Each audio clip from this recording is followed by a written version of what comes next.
Hello જય દ્વારકાધીશ મિત્રો, કેમ છો બધા? મજામાં ને? જો આજે આપણે બનાવવાનું છે પાલક પનીર. તો એના માટે આપણે આ બધી વસ્તુ લઈ લીધી છે. તો સૌથી પહેલાં આપણે આ લઈ લીધી છે પાલક, ત્યારબાદ આ કાજુ, પછી આદુ, મરચાં, ટમેટાં, લીલું લસણ, લીલી ડુંગળી, આ બધી વસ્તુ આપણે તૈયાર કરી લીધી છે. તો ચાલો રેસીપી શરૂ કરીએ. વિડીયોમાં છેલ્લે સુધી બન્યા રહેજો અને અમારી ચેનલમાં જો હજી નવા હોય તો ચેનલને સબસ્ક્રાઈબ જરૂરથી કરી દેજો. અને હવે જો આપણા બધા શાકભાજી સુધારવાનું કામકાજ ચાલુ છે. તો સૌથી પહેલાં આપણે આ લીલી ડુંગળી લઈ લીધી છે, તેનું આપણે ઝીણું ઝીણું કટિંગ કરી લેશું. અને ત્યાર પછી આપણે આ પાલકમાંથી પાછળનો જે વધારાનો ડાળખાનો ભાગ છે તે કાઢી નાખ્યો છે. સાવ કાઢવાની જરૂર નથી. અને એક બાજુ આપણે આ પાણી ગરમ કરવા મૂકી દીધું છે. તો આપણે બધી પાલકને તેમાં એડ કરી દેશું અને થોડી વાર માટે તેને બફાવા દેશું. પાલકને આપણે થોડી વાર માટે જ ગરમ પાણીમાં બોઇલ થવા દેશું.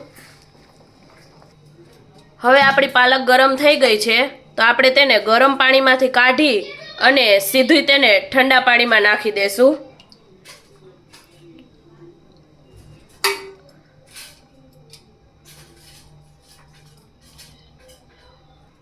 બધી પાલકને આપણે ઠંડા પાણીમાં નાખી દીધી છે.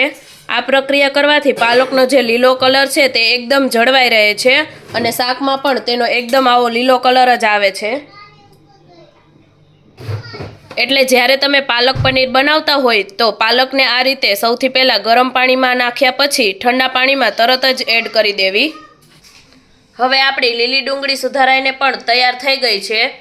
અને આ લીલું લસણ, મરચી અને આદુના પણ આપણે ટુકડા કરી લીધા છે.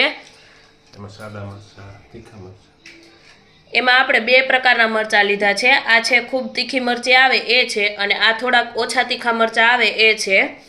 તો એ બધી વસ્તુને આપણે મિક્સર જારમાં લઈ લેશું અને તેની ગ્રેવી બનાવી અને તૈયાર કરી લેશું.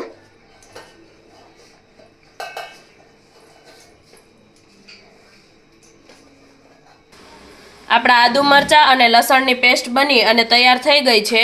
અને સાથે આપણે ટમેટાની પણ પ્યુરી કરી લીધી છે. તો હવે આપણે પાલકને પણ તેમાં જ ગ્રેવી બનાવી લેશું. તો સૌથી પહેલાં આપણે પાલક એડ કરી દેશું અને પાલકની સાથે જ આપણે થોડા કાજુના ટુકડા પણ તેમાં જ એડ કરી દેશું અને પછી તેની પણ ગ્રેવી બનાવી અને તૈયાર કરી લેશું. હવે આપણી પાલકની પણ ગ્રેવી બની અને તૈયાર થઈ ગઈ છે. તો આપણે તેને એક બાઉલમાં કાઢી લેશું.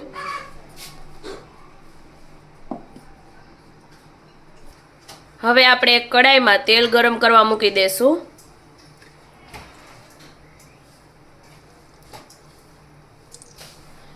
તેલ ગરમ થાય એટલે સૌથી પહેલાં આપણે તેમાં થોડું જીરું એડ કરી દેશું. ત્યારબાદ થોડી હિંગ એડ કરી દેશું અને પછી આપણે જે આદુ મરચાં અને લસણની પેસ્ટ કરી છે તેને એડ કરી દેશું.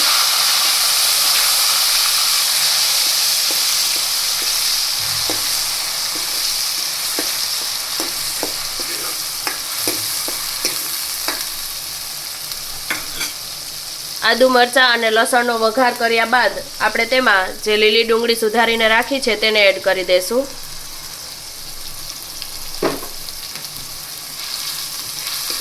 અને સરખી રીતે મિક્સ કરી લેશું. હવે લીલી ડુંગળીને આપણે થોડી વાર માટે ચડવા દેશું.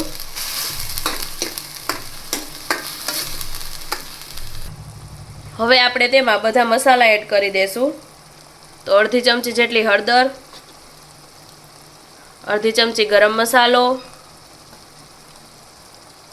ધાણા જીરું પાવડર અને સ્વાદ પ્રમાણે મીઠું એડ કરી દેશું. પછી બધા મસાલાને સારી રીતે મિક્સ કરી લેશું.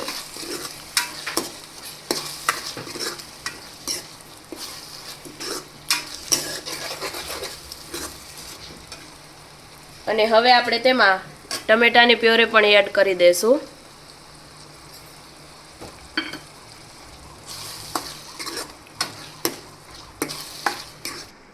હવે જ્યાં સુધીમાં આપણી ગ્રેવી પાકે ત્યાં સુધીમાં આપણે પનીરના ટુકડા કરી લેશું.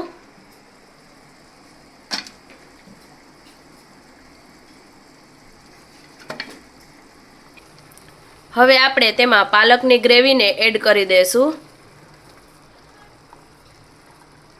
અને જે બાઉલમાં ગ્રેવી વધે તેમાં થોડું પાણી એડ કરી અને તેને નાખી દઈશું.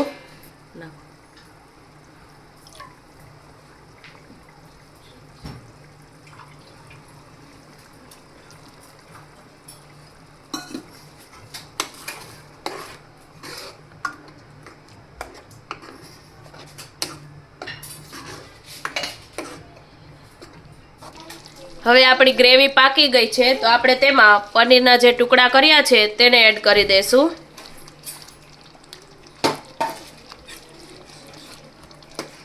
અને તેને હલાવીને મિક્સ કરી લેશું અને પછી તેને 2 મિનિટ માટે પાકવા દેશું.